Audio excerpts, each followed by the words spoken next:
ইরানের ওপরে মার্কিন প্রেসিডেন্ট ডোনাল্ড ট্রাম্প তিনি অনেক হুঁশিয়ারি দিয়েছেন। তিনি তেহরানবাসীকে খালি করতে বলেছেন তেহরানের যারা লোকজন রয়েছেন তারা যেন সেখান থেকে সরে পড়ে। এই হুমকির মধ্য দিয়ে মনে হচ্ছে আমেরিকা সরাসরি এবার এই যুদ্ধে জড়াবে। এবং একটা কথা কি, ইসরায়েল যখন অনেক মানে কুপকাত হয়ে গেছে, প্রায় অনেকটা ধ্বংসনের মধ্যেও পড়েছে ইসরায়েল, সেখানে কিন্তু আমেরিকা দেখুন পাশে এসে দাঁড়াচ্ছে।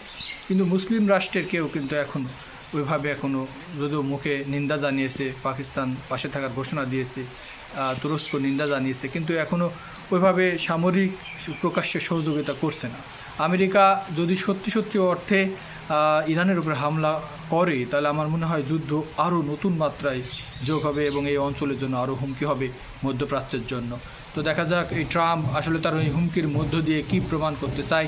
তিনি যদিও বলেছিলেন তারা এই যুদ্ধের সাথে জড়িত না, যুদ্ধ করতে চায় না, তারা আলোচনার পথকেই বেছে নিয়েছিলেন। দেখা যাক এখন কী ঘটে।